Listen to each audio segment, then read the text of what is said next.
Kebakaran rumah yang menewaskan jurnalis Tribrata TV Sempurna Pasaribu dan keluarganya terjadi usai Sempurna Pasaribu memberitakan perjudian yang diduga dibackingi anggota TNI di Karo, Sumatera Utara.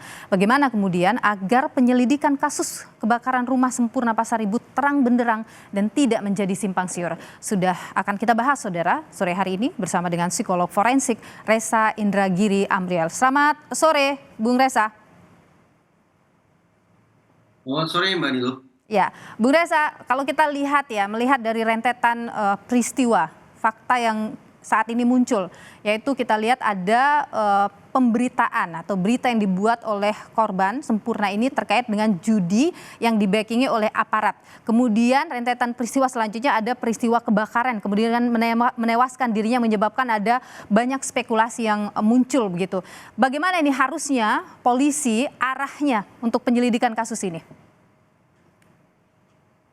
Karena mendiang dikabarkan melakukan kerja jurnalistik terkait dengan masalah judi, maka memang masuk akal kalau ada spekulasi bahwa peristiwa yang sangat menyedihkan, yang sangat mengerikan ini boleh jadi bersangkut paut dengan topik pemberitaan yang disusun oleh mendiang.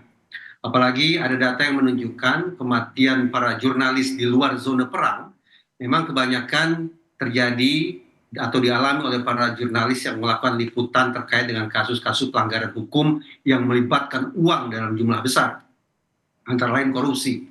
Nah, kalau kemudian kita bicara tentang pelanggaran hukum dalam jumlah besar, maka perkiraan saya judi pun demikian pula. Judi merupakan bentuk pelanggaran hukum yang juga melibatkan sumber daya finansial yang jumlahnya fantastis, yang memberikan dasar bagi saya untuk berspekulasi bahwa ada kesamaan situasi antara peristiwa yang dialami oleh mendiang dengan tren kematian para jurnalis yang sekali lagi disebabkan atau bersangkut paut dengan liputan yang terkait dengan penyalahgunaan uang dalam jumlah yang besar. Namun menurut saya tetap harus dibutuhkan adanya bukti-bukti empiris.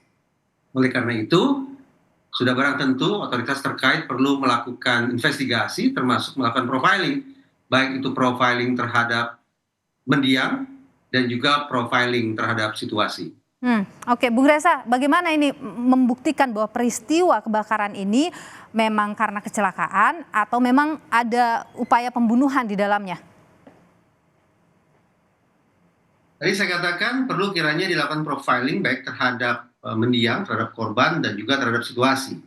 Kalau kita bicara profiling terhadap mendiang, berarti profiling terhadap manusianya, maka memang penting kiranya bagi kepolisian untuk misalnya membuka jejak-jejak komunikasi yang dibangun oleh korban dengan pihak-pihak lain. Dan juga mengetahui kebiasaan-kebiasaan atau pola hidup korban. Apakah korban merokok, apakah korban begadang, apakah korban mengecas handphone ketika tidur, dan segala macam bentuk profiling yang mengarah pada bentuk-bentuk kebiasaan termasuk kerentanan-kerentanan yang ada pada diri korban. Sementara profiling terhadap situasi, saya pikir juga perlu dilakukan pengecekan misalnya tentang sistem perlistrikan yang ada di rumah korban, atau mungkin benda-benda yang bisa memantik api dari dalam rumah, dan hal-hal yang terkait dengan faktor situasi atau faktor lingkungan lainnya.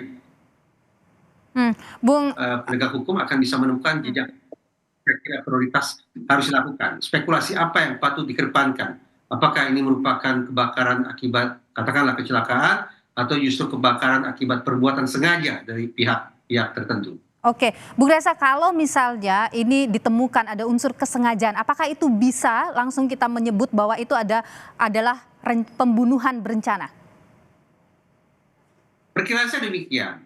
Kalau memang ini kita anggap sebagai sebuah kebakaran yang diakibatkan oleh perbuatan pihak tertentu, siapapun pihak itu, maka kita bisa bayangkan bahwa ini merupakan pembunuhan berencana.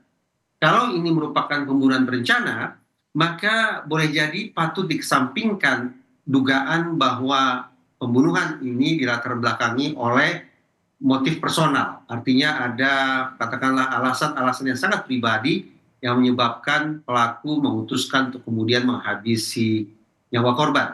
Mengingat bahwa instrumen yang digunakan untuk menghabisi korban dan keluarganya adalah api, maka ketika dikaitkan dengan kemungkinan pembunuhan berencana, masuk akal apabila muncul spekulasi bahwa penggunaan api sedemikian rupa tidak hanya maaf untuk menghabisi korban dan keluarganya, tapi barangkali juga untuk menghilangkan bukti-bukti pelanggaran hukum Ya, yang ya. dimiliki atau dipegang. Itu yang kemudian harus terus diselidiki, dan keterbukaan polisi dalam investigasi kasus ini itu yang paling dinantikan oleh publik. Terima kasih psikolog forensik Bung Reza Indragiri sudah berbagi pandangan di Kompas Petang.